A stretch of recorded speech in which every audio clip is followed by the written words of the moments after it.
Yo, it's Coach Shipley here. Welcome to the parking lot.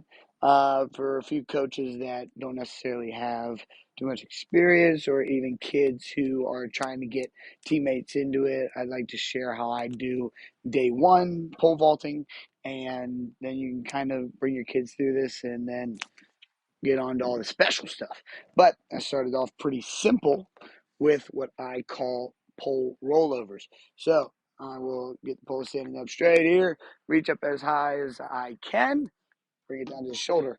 I have the athlete walk up to the pole, and right knee is up and just hanging on the pole and falling forward.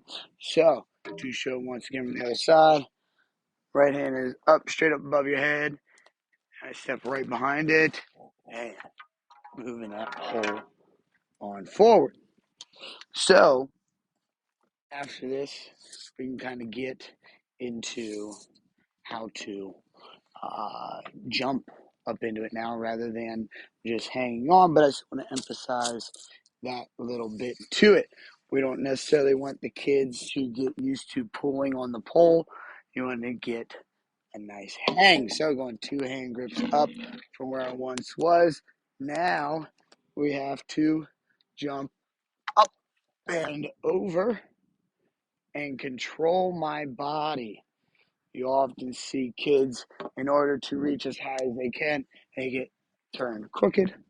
This is one thing we can kind of single out and work on, staying up straight, shoulders square, and having my body behind that pole, having the pole in my way. After this, I really like to rush into how to carry the pole. Once you figure it out, it's pretty easy. Teaching it later on, after you may have learned to hold up here for a long time, or whatever, makes things a little complicated. So I just bring it on down to the hip. All right, so easy way I get this thing started is I'll have the kids just curl up. I say, hold the pole at your shoulder, bring it down to your hip, bring it on back up, bring it down to your hip, and back up and down and up and down. I do it for a certain amount of time just so they get annoyed at it. Come on, helicopter. But you guys can probably hear me. I got this headphone in. So I say, this is the curl, simply put. Then you press, and then I take a next step to take off. So my last three steps in the whole thing will be curl, press, take off. Let's bring it down to your hip and curl, press, take off. Now to give it a nice easy tempo, I usually do like a 4-step or 4 left. So in order for them to just pick up the pole, again, bring it on down. This palm's going to be up. The other hand's palm down. Picking it on up, and we are cradling under this as though I'm playing pool. It's the best way to put it. Some people are able to do full wrist grip, full hand grip there. I can't. My wrist isn't necessarily that flexible. It feels very awkward for me, so I go for the open hand grip. A lot of people will tell you there's not one way to really pole vault. There's one path where you kind of want to go down, want to hold on to the pole. Maybe I hold it here. Maybe I hold it there. I want to get upside down. Maybe I swing long throughout the whole thing. Maybe you swing just to the cord and you tuck up. Certain people do things different ways. But let's go back to our little 4-step. So I'll have them sit back on that right foot. And I say it this way because they just start like being tentative with their steps. When I say and, you get your butt moving. Okay? We'll screw it up a million times and we'll figure it out as we go. So I have them sit back on that right foot.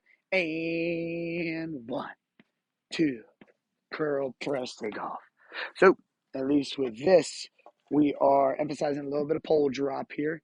So I don't want to necessarily hold the thing stupid high up in the air, keeping it lower. And that left hand and guides it forward and curl, press, take off. Those last 3 steps, I'll have those going with it. And at least with the words, I got to solidify when these things will happen so I'm not so late with my hands.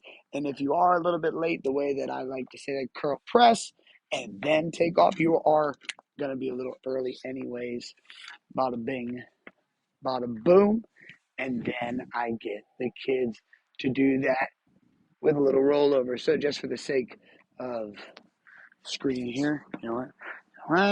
1, 2, and 1, 2, curl pressing off. Boom, boom. And I get them to do a bajillion of those. We don't need to necessarily work on lateral speed. Get up, get tall, having my bicep next to my ear, having that right knee up, emphasize the position. But beyond that, then we go maybe to a sand pit, and then we go to the pit. And I'll meet you inside for that part. Ugh. So, again, like I said before, I like to emphasize jumping up into it. Often kids see that I need to run really hard this way, but I need to jump up into it. So I'll do the same rollovers into the pit here, maybe from a little two-step, even with a carry. So, again, I like to rush that carry, so you don't need to teach that anymore. It becomes a headache. We got to teach that later on. I like to get right on into it. But then I'll have a little swing, and we're learning to control the legs through all of this as well. So as I do my little pop up and roll over, I don't let my legs just fling on forward, keep them under me, and then we do the swing, quarter turn, full turn. Let's get on to it. Let me move my shades out the way. Okay, so like I said, I do a little bit of a rollover here, maybe call it a pop up. Whatever the heck it is, it all works. So I'm standing here at 4.5 feet. We don't need anything crazy. We're not trying to hold as high as we can. We're trying to learn good technique, right? So 1, 2, and 3, 4. Let's go. Do a little two-step. So holding the pole up, and I got and curl press the golf. And nice gentle one in there. And you know what? That was really easy. I'm gonna go up 4 inches. So go through that again. We just get, and if we really need to, we can set it back up. I just forgot where the heck I was. 2, 3, 4, right around 16 and a half. And compress it off. Boom. Now, if the kid is whipping around and not necessarily going straight, they're getting crooked there, I say slap your left leg on the pole. Let me show you guys what I mean by that. So 16 and a half, holding 8, 4, and compress it off. So it emphasizes that left leg being down the middle. You'll often see some kids kind of get a little crooked step sometimes in the end. That'll be one thing that throws you out, or they step up perfectly right down the middle, and then they pull this, like I call it a bowler leg. They start whipping that around, and then what else is there? The overplant. Doesn't matter. Get them down the middle. Emphasize just being straight up with that pole and in the way of the pole. Let me do this one more time, and we can get into swing. So 16-6 here, and press it off. Whoa! Cool. All right, now I'm going to try and sneak by the pole. I'm not going to have this big old swing that goes around. I don't need to give it this killer swing. Just get nice, gentle, and like scissors are. They just swipe past each other. That's what we're going to aim for here. Okay, so I'm actually going to hold up. I feel like I'm holding really low because, your boy's got hops. Pick up that pole and press it off and gentle swing, being right next to that pole. Here's the thing, though. That left arm will be a big deciding factor on if you really stay next to that pole. So we may need to go back on the ground, emphasize that either I plant up here and then I push the pole over to my left and it shifts over inside there, or you start immediately with your arm broken in. So that left arm either starting here, and again, not everybody does the same. I start here, and then as I row forward, I then get that left arm to break in there. If you do have stubbies, this is a great thing to have in order to teach this piece. So let me get, but maybe I'm going in person or I'm here. And then as I roll forward, it slides right on in. Just depends on how you jump. And not everybody does everything exactly the same, especially all this stuff. All right. So now, here's one thing you definitely want to get to be generally the same. A little quarter turn. Well, actually, you know what? Let me go to swing once more. So a little bit more aggressive swing. Bada bing, bada boom. Mr. Worldwide as I step in the room. All right. Got too much pit bull playing in here. Now we go to the quarter turn. So I sometimes will get sliders, but you don't necessarily need them. It's just if you got spikes on, that it makes it a little bit harder. Maybe take your spikes off to learn how to turn. So hands on your head. We're going to have that drive knee up. I'm going to kick it down and across, and that's what makes me spin. That's it. You don't need anything crazy. Here on this track, it actually makes it a little bit more resistance, but all I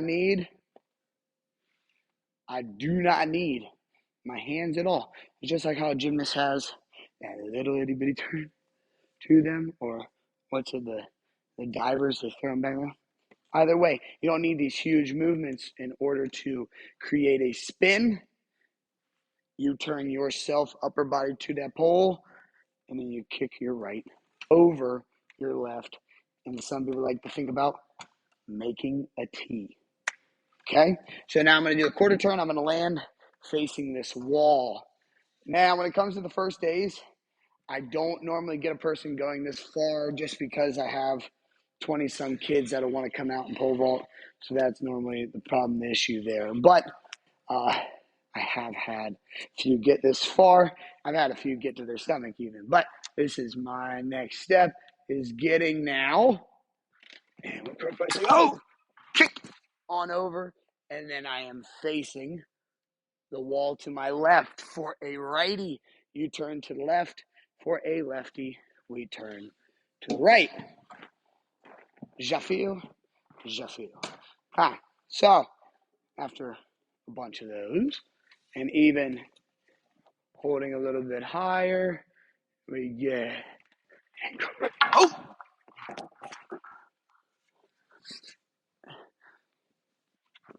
Now maybe we go to our stomach. As you can hear, I am talking it out. One lovely thing I like to tell the kids, you won't sound crazy when you're kicking everybody's ass. Point blank. Who cares what you sound like, what you look like, whatever. If you can make it work, if you can kick some butt in this, ain't nobody gonna care if you're coming down. That was me. I always had something to say. I'm a talker. What can I say? And now for the full turn. So holding up there again. I'm gonna now have a kick over. Gonna fully go to my stomach. And go. Bada bing, bada boom, baby. A different way to do this, if you got one of the big old skateboards, awesome. You can put it up against like a brick wall or something so you can have that push against. I also have a PVC pipe that I do this with as well. I can show you that there too. But you can just be sitting on the ground with somebody holding this, and then they move away from you and you are stationary on the ground. It is the opposite with this right here. I just don't have anybody in here with me in order for me to show you this, but definitely wanted to get to this video. So I don't like talking about pulling when it comes to anything in pole vaulting. Like I said before, outside, I want to teach them to get tall, hang, and I could even have a row movement. Some people don't even like the word row because then you get left arm pushing out. Doesn't matter. Does not matter. I'm not talking about pulling. That's the main thing. Is I may push the pole forward, and then now I understand why he's getting the miss. All right, I just realized I need to say something different to another kid just so he can get it. It's an arcing motion, pushing it forward. Nonetheless, I'm getting down a tangent. All right, so for the top end, left arm is tucked in here, and I will curl up to me being over this pole, and immediately I'm going to kick my right over left, and I'm driving my left elbow into the pit. I don't even need my right hand up until here, sure, but when it comes to me driving down into the box, I don't need to pull with my top hand. It'll just come along for the ride. So now just to integrate the right hand with it, I would drive back into the box, which would be the mat right now or the person standing. But bada bing, bada boom. Those are my CJs. Those just doing the top end with a straight pole. And really from there, you can build so much. I am a big believer in if you can straight pole well, you will be able to pole vault well. Often people get away from the straight pole and then they just pole vault and you might get launched, but you don't learn how to get to the right position. You may get higher, holding higher, but you're not necessarily learning how to do this nice long swing where your hips rise out of it and we get to a beautiful spot. Things may get messy if all you're doing is bent pole training, where I would not totally ignore straight pole. I have kids do so well because I force them to do that. Even though in all season, I will go big, go big. No, we are going to work on technique. We're going to work on how to get upside down. We're going to work on how you're executing the top end. And then the party can begin coming indoor, and then we'll get to big poles, big grips, and all that. But like one of the other Instagram accounts are saying, short approaches can be your saving grace. It can save your body. And then all of a sudden, you can change drastically season to season. All you need to do is have an effort to change. My old saying, and I've said it, I've heard it plenty of times before, if nothing changes, then nothing changes. And that goes with PRs. That goes with anything in life. Life lessons by Coach Shipley. All right, I'll catch y'all later. Hopefully that helps few of you out, especially if you do not have a coach and you're wanting to get a friend on into it. Give them this little day one sort of setup, and then if you are a coach, feel free to hit me up if you have any questions on any of it. Kids and all like, and then we can get jumping this winter, baby.